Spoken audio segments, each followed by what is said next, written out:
મોદીભાઈના કાર્યક્રમમાં આજે વડાપ્રધાન નરેન્દ્ર મોદીના જન્મદિવસ નિમિત્તે જ્યારે પખવાડિયા અંતર્ગત ડભોઈ નગરપાલિકા અને તેના દ્વારા સ્વચ્છતા અભિયાન હી સેવા કાર્યક્રમના ભાગરૂપેનું આયોજન કરવામાં આવ્યું હતું।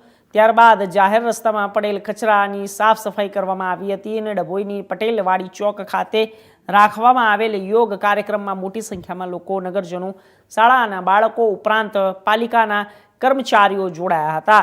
યોગ કર્યા બાદ પ્રમુખ બિરેન શાહ, ચીફ ઓફિસર જય કિશન તડવી સહિત પાલિકાના કર્મચારીઓ અને સિનોરના ચોકડી વિસ્તારના જાહેર માર્ગ પરની જે સાફ સફાઈ કરીને સ્વચ્છતાનો સંદેશ આપ્યો।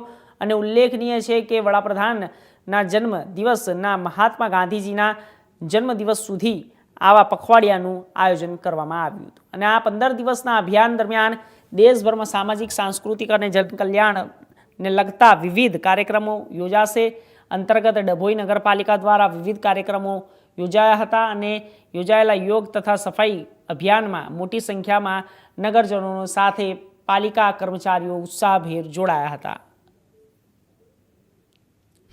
17 સપ્ટેમ્બર માનનીય પ્રધાનમંત્રી નરેન્દ્રભાઈ મોદીનો જન્મદિવસ અને 2 ઓક્ટોબર મહાત્મા ગાંધીજીનો જન્મદિવસ નિમિત્તે પૂરા દેશમાં સેવા પખવાડિયો એટલે કે સ્વચ્છતા ઝુંબેશનો પ્રોગ્રામ ચાલી રહ્યો હોય ત્યારે એના અનુસંધાને ડભોઈ નગરપાલિકા પણ આ કાર્યક્રમો કરી રહી છે। જેમાં આજે પટેલવાડી ખાતે લોકો સાથે યોગનો પ્રોગ્રામ રાખવામાં આવેલ હતો, જેમાં સ્કૂલના બાળકો, નગરજનો અને કર્મચારીઓ સાથે યોગ કરવામાં આવ્યો હતો।